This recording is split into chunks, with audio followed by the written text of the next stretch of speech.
What's up, everybody? Welcome to the Tom Curran's Patriots Talk Podcast. This is the Aftermath. We're going to break down. We're going to go ahead and give it to you, everything that happened in the Patriots' 42-13 victory. And I'll tell you something. We're not rooting for one team or another.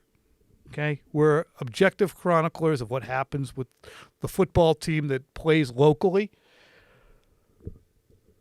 But there's a little hop in your step because I think it seeps through the region and even the media. If you're like, hey, you know what? This team might be kind of watchable. That might be extracting itself from the anus of the league. That's a visual. But you went from borderline whispers in an ASMR podcast that I thought we were about to embark on to anal extraction. I just would say this. You're right, Tom. You're right.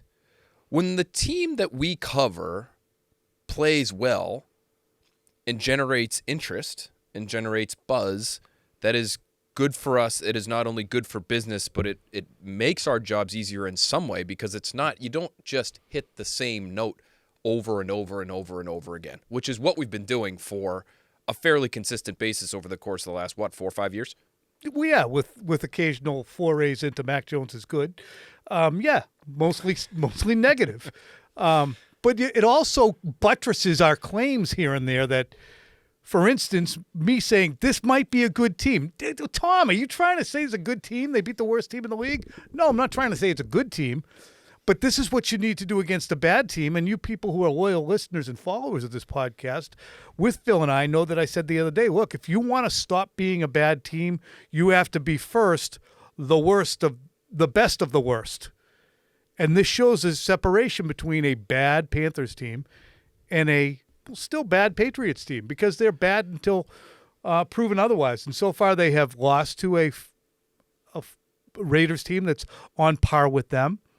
They've beaten a dysfunctional Miami team, which gave you hope. And then they lost to a team that might be a smidge better than them in the Pittsburgh Steelers. And the only reason they lost that game is because they were dumb. Dumb.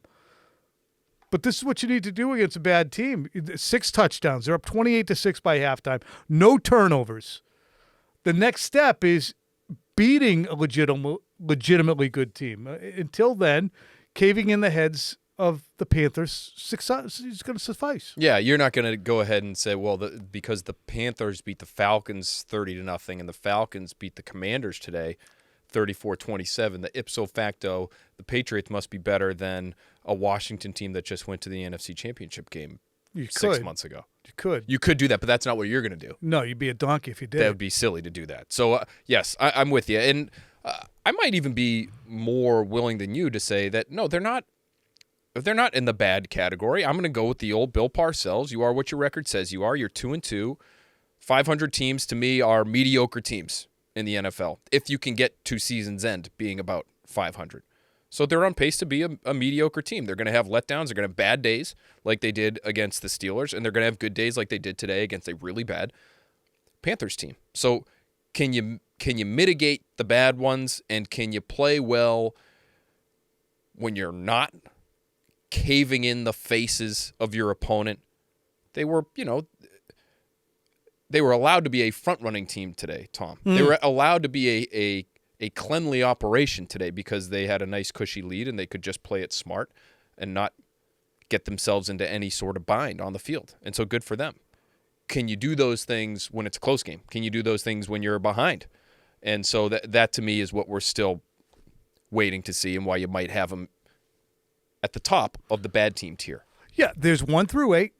There's 9 through 16. There's 17 through 24, and then there's 25 through 32. And I think the Patriots have lived around 29, 30, 31. Once in a while, they might float up around 24. But this kind of win and this kind of 4-game performance, again, doesn't earn them anything, but it lets you think, could they be around 18, 19, or 20? Sure. Okay. You got a quarterback who's in the top 10 in terms of quarterback rating. He's a good passer. I don't know if he's a good quarterback yet, but he had a good day. Passer rating. Quarterback passer rating. Mike Vrabel, boy, he's actually echoing what we said. It's almost like he might know what he's talking about with his team. Well, then when we don't beat ourselves and we take care of the football and we play complementary football and we get stops on third down, the return, the special teams are a factor. and we score touchdowns in the red zone, that it can look like something. So again, that's not guaranteed every week, but certainly we can see the difference in how critical those phases are and putting them all together. I like the end of that quote from Mike. It can look like something. Again, that's not guaranteed every week, but certainly we can see the difference in how critical those phases are in putting them all together. Patriots allow an easy touchdown on Carolina's first drive. Then they're able to get that punt return touchdown after a defensive stop. And then things started flowing, especially, I thought, defensively. I thought the punt return and then the defensive confusion that they wrought and the limiting of, again, a bad offense, but limiting them really played a role in the Patriots starting to get some positive momentum. Obviously, the Marcus Jones return, the biggest momentum builder. Yeah, critical. And I liked Vrabel's comment on that as well, where he talked about how Jones kind of did that one on his own. It looked like he made 4 guys miss. I mean, I think there was a missed block in there, maybe by Brendan Schooler, where he was kind of spun around and looking for somebody to hit. Sorry. Damn. That's okay. I wonder if they expected Carolina and the Patriots Marcus Jones to fair catch. They might have, and the reason he said he didn't is because he's kind of ruthless back there, and good for him. He should have that level of confidence in his own ability, and if he didn't, they'd be down an explosive player too. This is a team that, and this is going to be a conversation all year, but offensively, Tom, just given their personnel, I believe they're going to have a hard time generating offensively explosive plays on any sort of consistent basis. So where can you get them?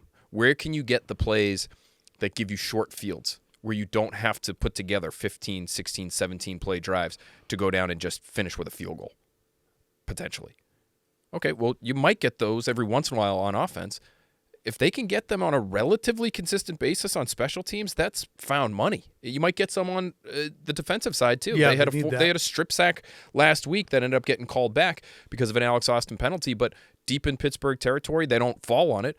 But the ball's loose, and that could have, given the offense a short field and given them an easy chance at a touchdown. So offensively, they're gonna be hard-pressed to be explosive. But we've seen now, both with the kick returners they have and now the punt returner they have, that those plays are going to be available to them in the kicking game. And that, to me, is if you want a competent product to this year, you're going to need those on a relatively regular basis. It's funny because if you look at 2022, the Patriots went 8-9. You say, well, how were they able to do that? That offense was not good. Well, in large part because Kyle Duggar had one of the best seasons defensively in terms of producing points. So to get to 24 points, in my estimation, I talk about that a lot, it doesn't matter how you do it, whether it's special teams setting you up for short fields, whether it's defensively scoring yourself or coming up with turnovers. Those things have to happen, too, for a team that's not explosive. What did you find the most impressive about this performance? And encouraging, impressive/encouraging. To me, I'm always going to come back to the quarterback because he is going to lead them to wherever they're going to go this year and moving forward, even beyond that. But what I liked from Drake Maye's performance today, even though he only attempted 17 passes, he goes 14 for 17, 3 incompletions. He was smart with the football. And it looks like he's comfortable in this offense. And this was an offensive plan today that was, I would say, scheme heavy. And that sounds weird. It's like, well, everything they do on offense is related to some kind of scheme. But what I mean is you had a lot of gadgety types of plays. Set them up to knock them down. Some screens, some jet motion plays, some misdirection jet motion to hand it off in the other direction and hit them for a big play. He wasn't asked to do a lot, but he was smart with the ball. He was accurate. He made good decisions. This to me, you were joking earlier about passer versus quarterback. He looked like a quarterback today. He's taking steps in becoming more of a complete quarterback and not just an athlete who can run around and make things happen and extend plays. He can do that too, and you saw some of that today. But the making good decisions and protecting the football wasn't just about the running backs today. It was about the quarterback too. And he took steps in the right direction in that regard. And so to have the level of efficiency that he had against, again, a bad team, that's what he should be doing in his second year against bad teams. And I think a big part of that, and I'm sure you'd agree, would be the fact that Josh McDaniels is kind of meeting him halfway and understanding, all right, well, this is what he does really well. He's a good player. He's raw. Let's get the things that he does really well up to the top of the list so that he's doing them more frequently. And you see him improving, for instance, in his rolling at speed, and he's now not throwing wild 4-yard, dart throws, those little, we have to throw short. The screen to Henry was very good at the end of the game. He's rolling to his left, hard throw. He has to kind of square his body. Doesn't throw it too high, too low, puts it basically on his hands. That's not easy. And also the screen early onto Hooper, which gained, I think, 24. Yeah. That was not an easy throw either. He was moving at speed, and he had to drop it down a smidge. Put both of those into a small spot. I think he had been more harried on plays like that earlier, and you could see him throw it behind guys by a smidge or just put it too far in front of them. Also, I think the speed that he got it out with, Mark Schlereth said on the telecast, it was showing some of the Drake Maye throws, and just as I was thinking how decisive he looked, Schlereth was saying the same thing. He just looks more comfortable and decisive, and I think that a lot of the credit has to go to McDaniels for figuring out these are the things that he likes to do and does well. These are the things, this array of targets that he can throw to help him out with. So I thought Josh, and I continue to think that Josh McDaniels is the biggest key to unlocking Drake Maye right now. The protection is big too, but I'm still mystified and mesmerized by the number of people who look at Josh McDaniels, especially after losses, and go, well, there's your problem right there. There's your problem. He's so much better because McDaniels is here than he would be otherwise. I agree with you. I also give him credit, though, Tom, for making some of those throws and some of the spray misses that we've talked about in the past with him. They're going to be there every so often, and they were there. It was there on that very first throw of the day. Throws high and behind Kayshon Boutte. He's lucky that ball's not picked off. First throw, why? You come back to that quote from Drake Maye in the summer where he's talking about, hey, maybe you got to make a few layups before you start hitting some threes. And that felt like sort of a 3-ball kind of throw down the middle of the field into multiple defensive bodies. That's a hard throw to execute. Can you let him, hit a few easy ones just right down the fairway to start before you unleash the driver, like to use a different sport he's reference. mixed a lot of sports in there, folks. Listen, I'm a sports guy. I love sports. So you're going to have to be on your toes when it comes to all the sports references that I'm ready to drop on you. All right, Mike. We'll go handball soon. But Can't stop interrupting, my friend. Tom, how many bad plays did he have today? They scored 42 points. I think you could count on one hand. And that I don't care who the opponent bad plays. is. They were like bad throws. Yeah, okay. So one bad throw to start the game, a bad throw where he sort of tried to make a jump pass, sort of a weird one to Stefon Diggs down the middle of the field. You could maybe quibble with a couple of the decisions to scramble, although he was getting down quickly and staying out of harm's way for the most part. I mean, when you can look at 2 plays, Tom Brady at his peak would still have a bad play or 2 mixed into a game. I'm not saying that's who he is, but yet you have to acknowledge the personal growth and development that we're seeing from this guy in year 2. We're watching the year 2 leap. We're watching it. It's happening. He's in the top 10 in a number of different categories. He's still going to turn it over every once in a while because he's young. But on games like this one, you do have to acknowledge, man, this guy's a much better player than he was a year ago. 14 for 17 for 203 yards. That, to me, is an acknowledgement of, I don't care if I throw, like I said on the pregame, he's going to throw for 380 because he's going to get.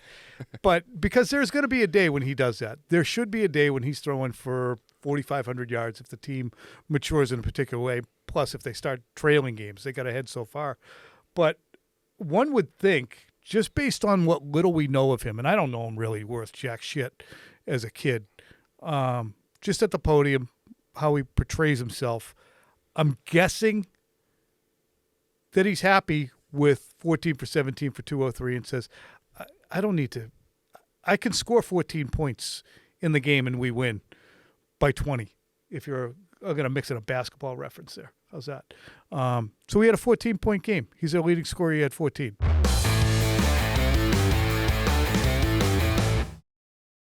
It's interesting because I do think that some of the selflessness that Mike Vrabel was interested in getting these guys to buy into might be showing up. And ironically enough, could it be led by Tom Curran's Patriots Talk podcast nemesis, Stefon Diggs? Here's Mike Vrabel answering a question about Steph Diggs. That's just where the ball's going. And Steph and everybody's done a nice job. And if we continue just to believe in the quarterback that he's going to throw it to the guy who's open in the progression, that good things will happen. And, we get down there in the red zone and everybody's going to score. We got plenty of plays down there. And if everybody just stays the course and does the right things and does all the things that helps the team, that those plays are going to come for them in the red zone. It's just like the defensive line. They want sacks and they want all this. But, Barmore's disrupting the quarterback and is getting holding calls. And I know I don't want him to be frustrated, but I see those things. Pop Douglas would have liked to have had a couple extra catches today, but he also turned and blocked, and Hunter Henry ran down the sidelines. And nobody's going to say that unless I say it. And so those are the things that matter. Not the guy catching a touchdown. That's the easy part. The hard part's the guy that didn't get the ball thrown to him, that turns immediately and blocks his guy, and we score from the 25-yard line. When a team sucks, individuals become concerned about their own particular futures, where they're going to end up because they know changes are coming. So you become a little self-seeking. If you're part of something that's building, which could be occurring here in New England, guys are a little more selfless and probably are willing to have a little bit more buy-in so that they're going to be part of something that's getting better. And I do think that Mike's right. You're seeing that buy-in from individuals. I think you are, and I think we saw it. Even last week, you saw Stefon Diggs make a nice play where he essentially sets a screen for Rhamondre Stevenson catch and run, where he basically picked Stevenson's man legally and kind of sacrifices the body and takes a little bit of a blow in order to allow his teammate to be freed up and make a bigger play. And so, maybe it's football karma, Tom, that he comes back today and catches 6 catches on 7 targets for 101 yards. And to me, he's doing it in such a way. You look at that stat line, that looks like the stat line of a number 1 receiver. And maybe he will ultimately be viewed as that for the Patriots. They're going to him in all kinds of critical situations, 4th downs, multiple weeks now, 3rd downs all the time. He seems to be at that position at least. Hunter Henry may be the overall go-to guy, but in terms of receivers, who else do you trust more than Stefon Diggs right now? And it's not because he's flying around the field and he's the best athlete out there. He's doing it on awareness of where the soft spots are in zones. He's doing it on guile and body control and hands and contested catchability. That throw on 4th down, 4th and 3 down the field, down the right sideline, to me was very indicative of what Stefon Diggs is right now, which is not somebody who's just going to run by your guy. And I think if he had the ability to, he would have run by that guy, stacked him, and gone into the end zone, and Drake Maye would have thrown a much different type of pass. But he knows as the route's playing out, I'm not beating my guy. He's stride for stride with me. Okay, what do we do in this situation? This is where we throttle down, and I turn out, and Drake Maye knows that I'm covered right now, but I'm going to be freed up at the last minute because I know I'm supposed to turn, and he knows that I'm supposed to turn because he's seeing that I can't beat my guy right now. Mm-hmm.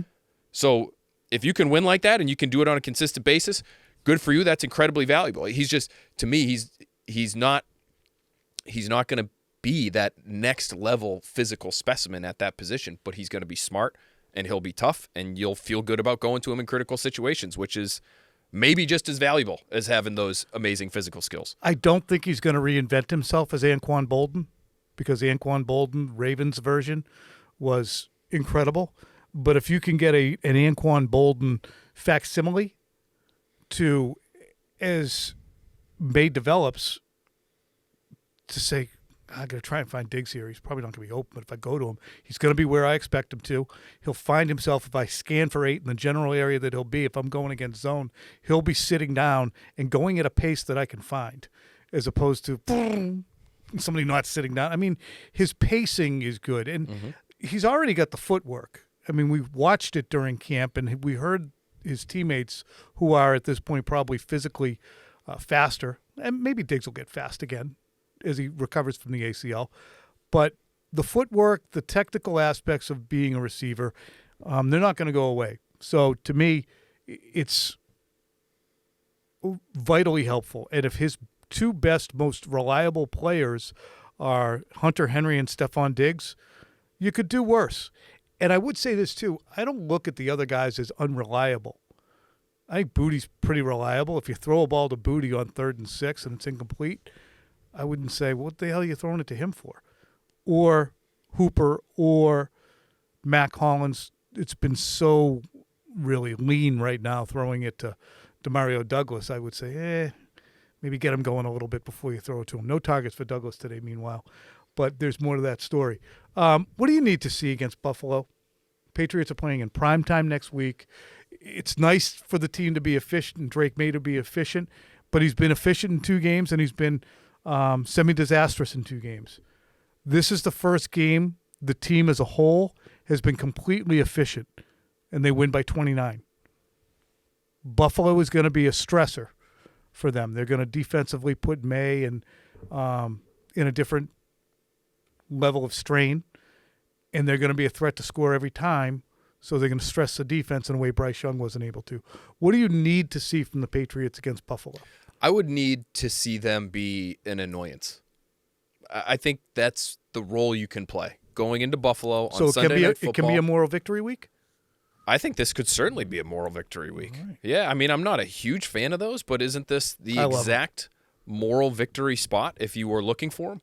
Sunday night, prime time, on the road, against a team that many believe is the Super Bowl favorite from the AFC, against the guy who, in my opinion, and in the opinion of the AP voters such as yourself, is the best quarterback in football right now after winning the MVP last year.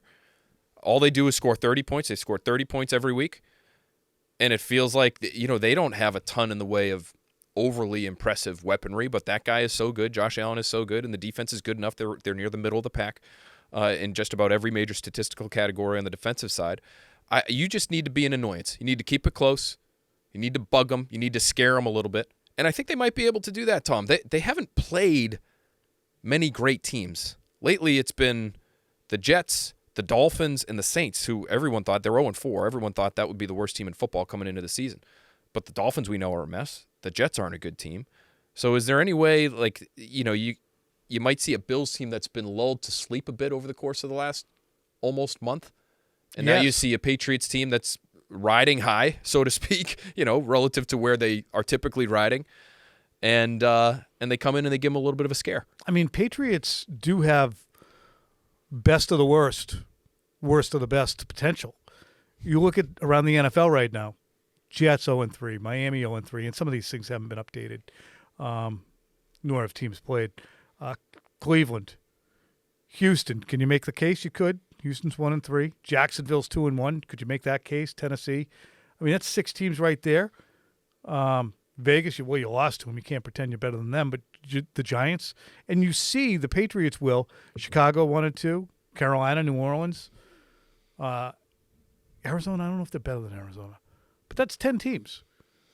And the Patriots are going to see a whole hell of a lot of the teams that I just mentioned. Some of them 2 times, meaning the Jets. Even if the Patriots lose by 17 points, if they come out of there with no turnovers, 5 penalties or fewer, and they just get beat on the kinds of plays like DK Metcalf made last week on the touchdown against Carlton Davis, that to me was one of those, what are you going to do? I mean, it's Aaron Rodgers throwing to DK Metcalf being a man and just beating Carlton Davis because he's being a man. He's a man. You caught me saying that. I don't know why it came out I'm with a man. Being a man. Randy, baby. So I could deal with that kind of loss. I cannot. I'm going to have a hard time giving moral victory points if there's, a May pick in the first 4 minutes of the game, a buffoonery touchdown where somebody's running naked and alone through the secondary, and some other kind of assorted idiocy. So it's out there to get a moral victory, but you can't play dumb. No, don't do that. Definitely don't do that, dumb because then you lose your opportunity to moral victory. Can I just share with you? Yeah. I'm looking at quarterback to quarterback stats here. Do it. Just to give you an idea of where Josh Allen is at, stats wise. Josh Allen, 85 for 121 pass attempts so far through 4 weeks. 964 yards, 7 touchdowns, 1 pick, 109.7 rating. Very good. Drake Maye, 91 of 123. 988 yards, so better completion percentage, more yards. 7 touchdowns, same number of touchdowns, 2 picks, and a quarterback rating of 109.4, almost identical. So that's a month of play where your quarterback, stat for stat, you want to call him a passer, you want to call him a quarterback? I'm telling you, he's taking steps as a quarterback. But stat for stat, and stats are for losers, but stat for stat, Yep. your second-year quarterback in a new system without a whole heck of a lot in the way of talent around him is stat for stat right now with the MVP of the league. Huh. Well, that's something to chew on, Phil. Last question. Deployment of various Patriots. Rhamondre Stevenson. Stefon Gonzalez. What the Stefon Gonzalez. That's something to chew on, Phil. Deployment of Rhamondre Stevenson and the rest of the running backs, and also the performance of Christian Gonzalez and Milton Williams. Okay, so as far as the running backs go, A lot going on there, I know. I know, lots going on there, but as far as the running backs go, can I just say I'm surprised that Rhamondre Stevenson was used as frequently as he was in a game where they didn't even really have the ball that much. But he essentially, and I know they were leading, and so a lot of handoffs, but he hit his average in terms of touches today. He's been averaging about 10 touches per game. He had 9 carries and 1 catch, 10 touches. Same thing. The only thing he didn't get today was a goal line carry. No goal line So maybe carry they for have you. stripped him of those duties, Tom. But Mike Vrabel was not lying at the podium when he said he ain't going to be disciplined. If you're looking for him to be punished, he ain't going to be punished. We need him to play. We need to create yards. We need to protect the quarterback. We need to do all these things Rhamondre Stevenson does for us. And so he was out there, and he got the first snap of the game, and he got the first carry of the game. He got the first play of the game in his hands. That, to me, is a statement, and I wonder how that plays in the locker room. Does that get Mike Vrabel points? Is that exactly what he was looking for? I want to show belief in this guy, and then he's going to come out and be our leading rusher in a big win, which he was.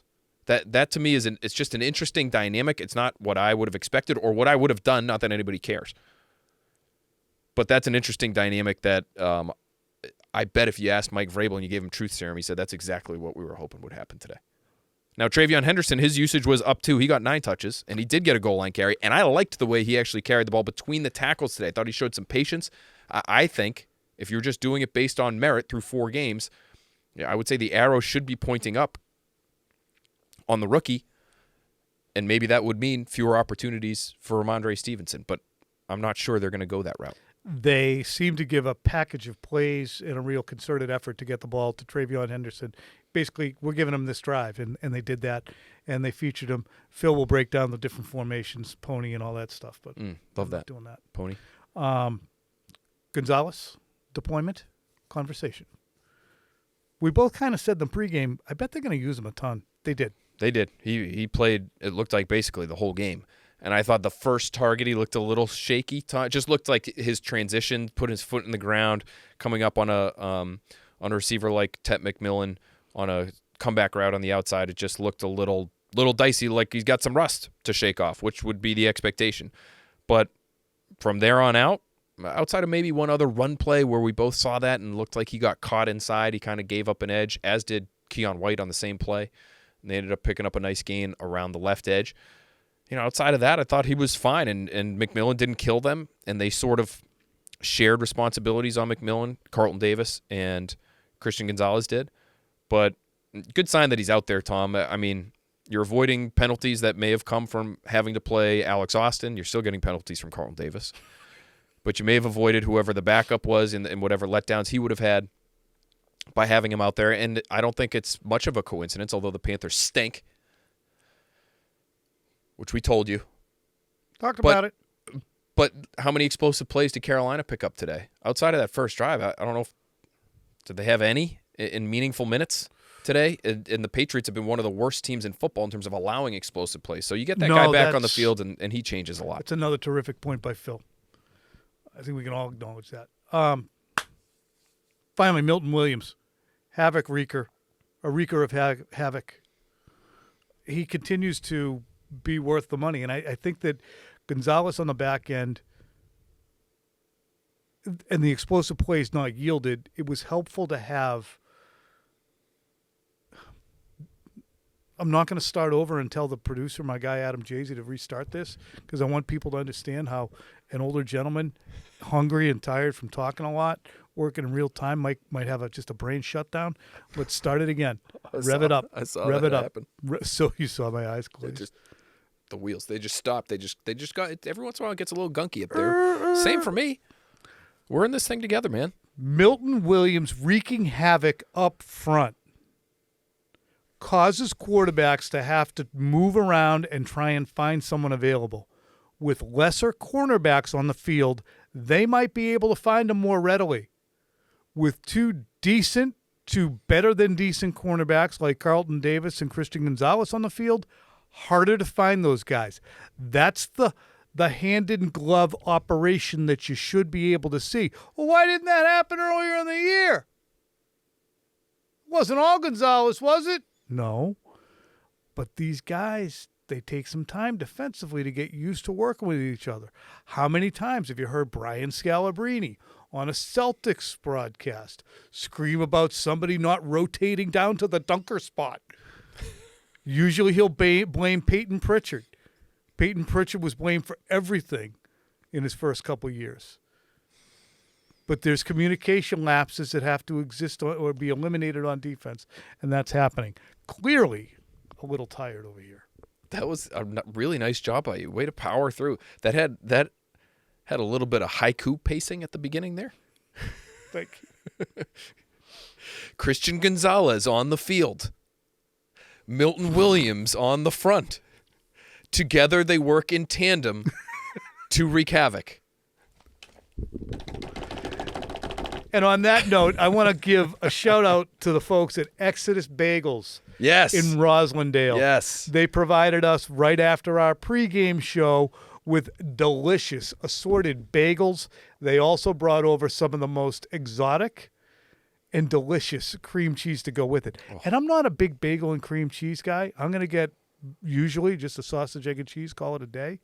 But the bagel was crispy on the outside, but so warm and chewy inside.